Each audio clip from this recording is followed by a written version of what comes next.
Welcome to On the Edge with JP Devine from Central Maine Sunday.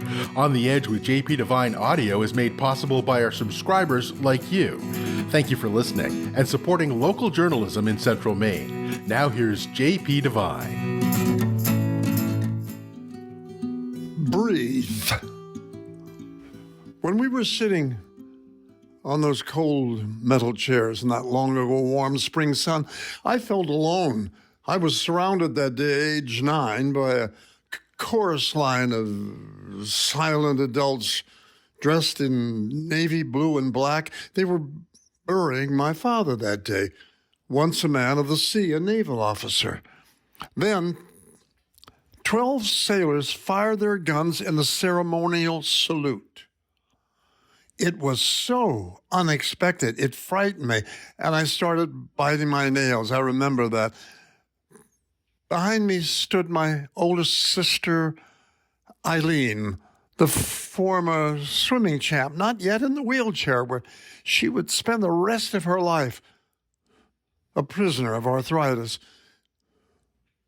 Saw me jump and touched me on the shoulder, took my fingers to my mouth and whispered in my ear, "Breathe." How I remember that moment and all the highly stressful moments of my life. I hear her still. That memory is one of a handful that come from a sacred place I rarely visit. One such crazy moment happened in Japan during my first 6.8 earthquake. And again, when the cargo plane I was aboard, when after climbing from the Yokota airstrip, it took a sudden drop over Tokyo Bay. I closed my eyes and took a very deep breath. We lifted, and I was breathing. I remember the weeks after I stopped smoking 50 years ago, or taking the sacred deep breath often, when I left the backstage darkness somewhere and stepped on stage to make people laugh. I remember watching she, who, when blessedly surviving a near-death stroke, sat up in recovery, enjoyed a turkey dinner, and asked, "What happened?" I smiled and took a long, deep breath. Today, here in Maine, in this frightening time, as I leave a store and other crowded spaces, I pull off my mask and I take in the cold, sweet wind and smile. You know, we didn't have any masks in smoggy Los Angeles in my time, and the beautiful people wouldn't wear them anyway. Masks would have been helpful. We just coughed through our days. Walked with burning eyes, carried inhalers. People got sick from smog, died of it, but nobody wore a mask.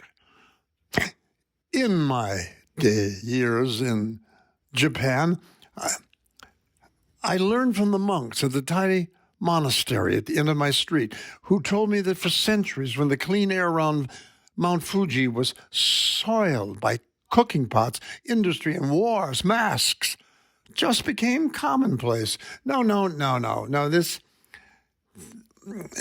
isn't one of my many annoying mask lectures. It's just about the joy of not wearing one and the small moments of just standing in a safe place and taking a breath. It's about those moments, coming out of the crowded shops and taking a breath. It's about standing alone by my car, face up to the sun, taking in the cold air and breathing. It's about driving on I-95 with the windows all down. Yeah, all of them, man. Summer, autumn, or spring, taking the sacrament of a deep breath.